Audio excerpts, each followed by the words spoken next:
Welcome back to Proxam, everybody, and today we're going to be talking about Overwatch and the fact that it can now be used in the movement phase. So, like many of you, I have been looking at these new changes that have been coming out over the last really week, and something of concern is starting to creep into my being as an Eldar player. And the reason for this is because now that Overwatch can be used in the movement phase, Eldar units are now very vulnerable to its attacks. Obviously, as a squishier faction, we don't like to get hit very much, and if we don't have anything to negate the ability for somebody to Overwatch, then it's going to be a big problem for us. So what we're going to be doing today is we're going to be talking about what this change means for the Craftworld Eldar and what units are probably going to be affected the most. Okay, so before we jump right into it, what we're going to be doing is doing a quick overview of what Overwatch does in 9th edition.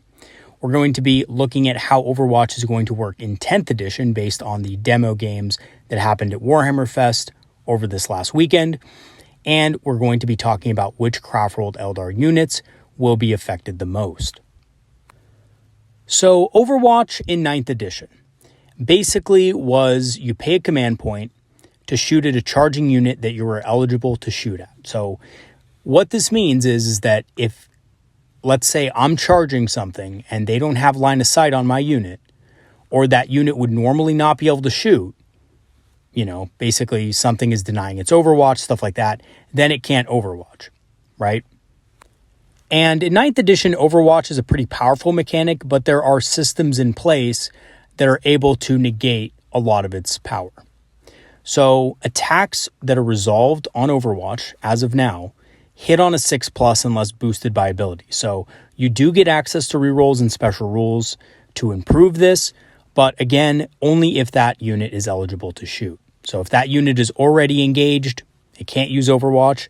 If that unit is under some effect that prevents Overwatch, like, for example, being shot with the suppressive fire Exarch power from the Swooping Hawks, or, a Howling Banshee mask charging in, then you wouldn't be able to Overwatch in those cases. So there's a lot of things that currently negate or prevent Overwatch, which kind of balances it out because Overwatch can be very powerful on certain units, especially units that auto-hit like Flamers. So obviously, if you have a unit of flame-type weapons, those are going to auto-hit and your unit is just going to be mulched before it can even get into range, which makes sense. If you charge a unit of flame-carrying weapons, Flamers, you're probably going to get burned to a crisp, right? So that does make sense, but there are things in the game that counterbalance this and make it harder for people to just abuse this mechanic. Because, by the way, there have been past editions where Overwatch has been abused. And Overwatch has not always been a balanced thing for Warhammer 40k. And in fact, in several editions, it was almost impossible to run anything combat related because Overwatch was so strong. Okay, so moving on into 10th edition, this is basically, from what I hear, is how Overwatch is going to work. So Overwatch can now be used in multiple different ways. It can be used when a unit declares a charge, just like now. So this is how it normally works. You declare a charge, your opponent has a chance to declare Overwatch against you, and then they would resolve their Overwatch attacks, if that unit is eligible to make those attacks in the first place. However, there are now new ways in which Overwatch can be declared. One of them is after the charge move is completed. So basically, you declare your charge. Let's say your opponent sees that they're not eligible to shoot you. Maybe they don't have line of sight or something like that. They can wait to declare Overwatch until you charge in and thus reveal yourself to be shot at. So that's one way. Now that way wouldn't be so bad because it kind of makes sense, right? It didn't really make sense before when you had a unit behind some terrain or something like that, and maybe the unit couldn't Overwatch it, but it charges in and then it's kind of too late to Overwatch at that point. I understand that interaction and how that can be kind of frustrating for a lot of players because the unit's obviously charging towards you. It makes sense that you would be able to see it. So that kind of makes sense. But there's another way in which Overwatch can now be used. And according to a lot of the consensus and rumors, and to be honest with you, really at this point, probably fact that Overwatch is going to be used in the movement phase, and it's going to have a range of 24 inches. Now, this isn't 100% confirmed, which is why I don't know at what exact range it can be activated at, but the consensus so far is that it's 24 inches. So basically what an enemy can do is if you end your movement within 24 inches of said enemy unit, they can declare Overwatch against you. Now, of course, that means they will still need line of sight. If they're affected by any abilities that prevent Overwatch, they will still not be able to do that. If they are battle shocked, they will not be able to use this, which is something to think about, right? Battle shocked means you fail a leadership test. So if a unit fails a leadership test, they cannot Overwatch because they can't use stratagems. So that's another thing. But other than that, if the unit is, healthy and happy, it can shoot you in the movement phase. So how will this affect Craftworld Eldar units? So here's the thing about the Craftworld Eldar army. As a lot of you know, our units are extremely fragile. They're pretty expensive. They have a single wound each, and they have toughness 3. So most of them are very fragile to shooting and die pretty easily. The AP of most weapons in the game is going down, but that does not mean that the lethality of a lot of, vehicles and units is going to be less. And in fact, there's a lot of Space Marine data sheets that have come out recently that have me kind of worried because these are serious threats, right? You have the new Dreadnought that came out. I think it's called the Brutalis Dreadnought or something like that. It has a las cannon and it has a missile launcher. And that thing can do some serious damage against infantry. And to be honest with you, vehicles alike. And just because it hits on 6s in Overwatch doesn't mean it can't benefit from its rerolls to hit, right? So that can be pretty devastating against something that's moving into range. And again, a lot of this will depend on whether we see there being a limit to Overwatch having a maximum range. But like I said, the general consensus is that it is 24 inches, but we'll have to kind of wait and see on that more later. Because again, there could be some sort of other restriction that we don't know about in the rules. We just kind of have to wait and see. But for the most part, it does seem like that's what it is. It's 24-inch range. Unit ends its movement within 24 inches of a unit. You can declare Overwatch for a command point. And at this case, it looks like Howling Banshees, Fire Dragons, and Striking Scorpions are some of the units that have the most to lose from this new change. So basically, our short-ranged and combat-based units are going to be under the most threat of this. So the first thing I want to talk about is Howling Banshees. So Howling Banshees are one of those units that when I saw this new Overwatch change, I immediately thought of them because Howling Banshees have been a staple in our codex for almost all of 9th edition. And with this new change, I'm thinking Banshees are going to have a pretty hard time getting around this. So not only does the Banshee Mask lose the ability to deny Overwatch if used in the movement phase, again, I doubt the Banshee Mask is going to affect a unit 24 inches away that they're not charging into. It just doesn't make much sense. It wouldn't really make sense to me that this would happen. Of course, GW could write that rule in, but I highly doubt that will be the case. It will most likely only work when the Howling Banshee unit is charging in. Also, with the Fight's Last ability being gone, Howling Banshees look to be losing a bit of utility in the fight phase. And again, Howling Banshees will probably have the Always Strikes First special rule. But again, if a unit is charging in, they're already getting that special rule. So it's only going to affect the Howling Banshee unit in your opponent's turn.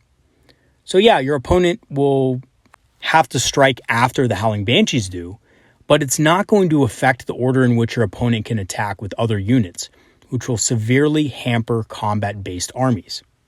And a lot of Eldar combat-based armies revolved around the Banshee Mask, basically being able to strike, or basically make an enemy unit strike last so that your other units could strike before them. And this seems to be going away. Also, it looks like engagement range when not fighting behind obstacles and barriers seems to be reduced. Now, I don't think it's quite base to base. I think it's still within 1 inch, but your unit has to get within base to base if possible. So what this means is for smaller units like Howling Banshees, yes, they'll probably be able to get in. They'll probably get all their attacks, but they won't necessarily be able to jostle for the best positions. And again, this is going to affect which models you can attack if you attack multiple units at once. which Howling Banshees can fight this unit and which Howling Banshees can fight the other unit is going to be a little bit more difficult. And this is going to make charging not only more complicated, but also just straight up more difficult for a lot of combat units in the game. And again, this isn't just Howling Banshees. This is every unit. But when you have a unit that's very fragile and relies on getting a good first strike in before the opponent can, that can throw off a lot of things. So, we don't have the Howling Banshee datasheet yet for 10th. We don't know exactly, how that's going to look and how powerful they're going to be. But honestly, I don't see them getting that much more powerful. They'll probably stay the same. I'm guessing they'll lose an AP on their weapons because basically everything's losing a pip of AP on most weapons. Power weapons are losing it, so I don't see why the Banshee Blade wouldn't lose a little single pip of AP as well. So if anything, I think Howling Banshees are actually going to be a little bit less powerful in 10th edition. And with these new changes, I think Howling Banshees are kind of in that awkward place where you might actually consider not taking them in a couple different builds. So Fire Dragons are another unit that I think is going to suffer from this just because Fire Dragons are an Alpha Strike unit. They go in, they hit an enemy hard, and they really rely on having their full unit available so that they can take down a tank. Now, not only are tanks getting tougher, but it looks like Melta weapons are going to be semi-low strength compared to other anti-tank weapons. The new last cannons that just got revealed are strength 12. I assume Bright Lances are going to be around strength 11 or 12 as well, maybe with some extra AP or something like that. I'm guessing probably strength 11. And Fire Dragon fusion guns will probably only go up to strength 10 max, because most multi-meltas and melta guns are going to be strength 9. So I'm guessing Fire Dragons may have an extra strength on their weapons just because they're, obviously specialized anti-tank, hunters and monster hunters and things like that with their fusion guns. But I don't see it getting much more than that. So what that means is you're going to be wounding most bigger vehicles on 5+. And because they have a short range, most likely that tank is going to be able to overwatch you. And a lot of tanks out there have some pretty punishing weapons that can reroll hits and do all this crazy stuff. So Overwatch could be very devastating against a unit of Fire Dragons if coming out of even a Falcon, right? And I know the new Falcon reveal was super awesome. They get to reroll wounds against that tank.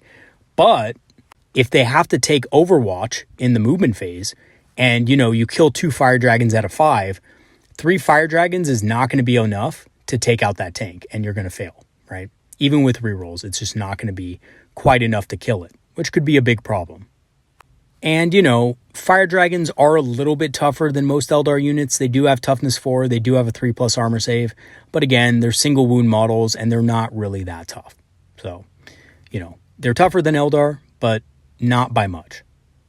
And then you have Striking Scorpions and other fragile combat units. Units like Storm Guardians, units like Corsairs with power weapons, and things of that nature.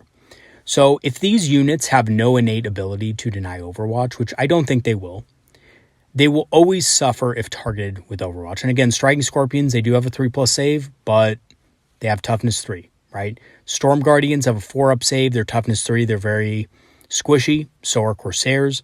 And these units just aren't going to be able to stand up to Overwatch fire in any capacity.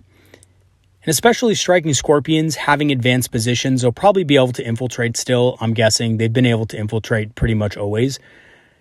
If you infiltrate within a certain range of your opponent, the moment you move in your next turn, you're going to be overwatched before you can charge.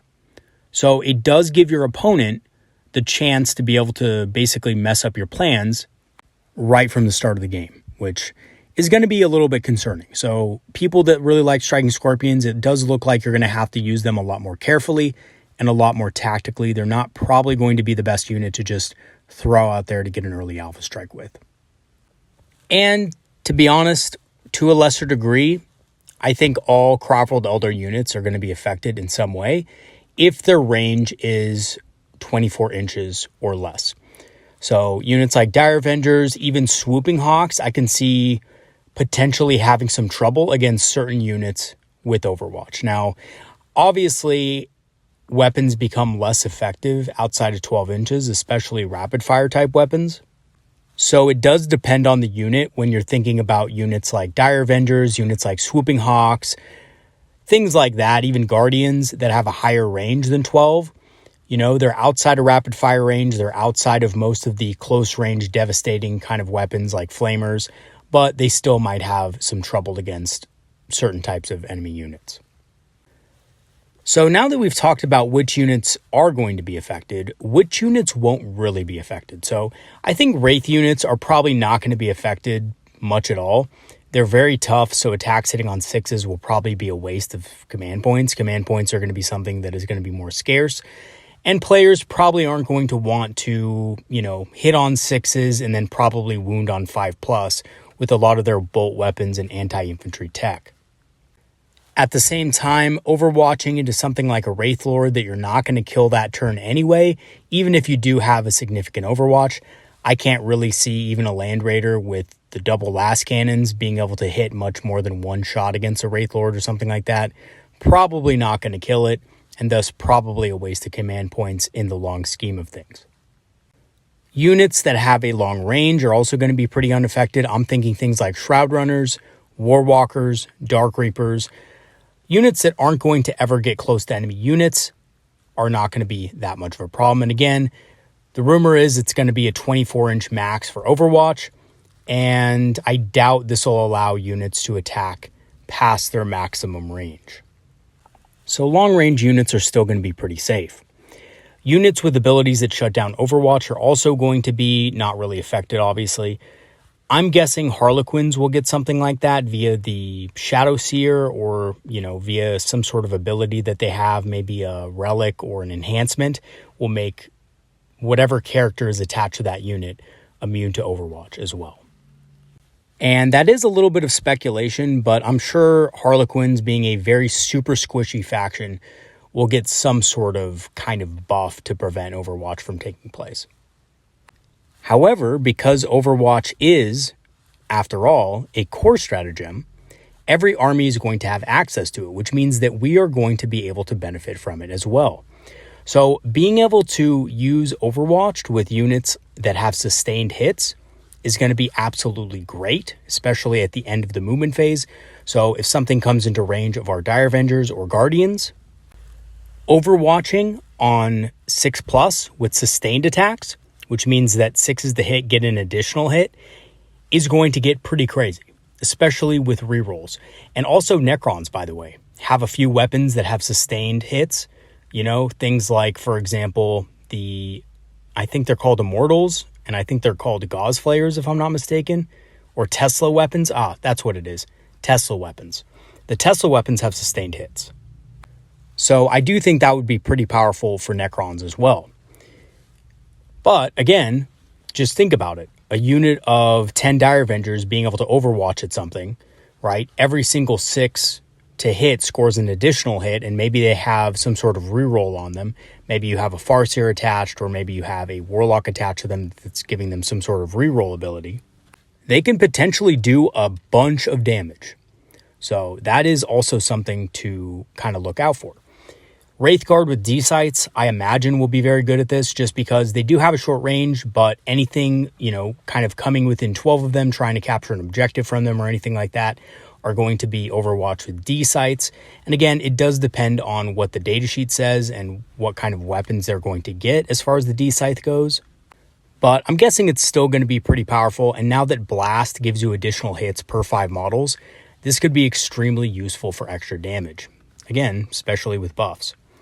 And also, again, big units combined with things like Auspex Scan, which is another stratagem that you can use when enemies deep strike near you, can really mess up reserves.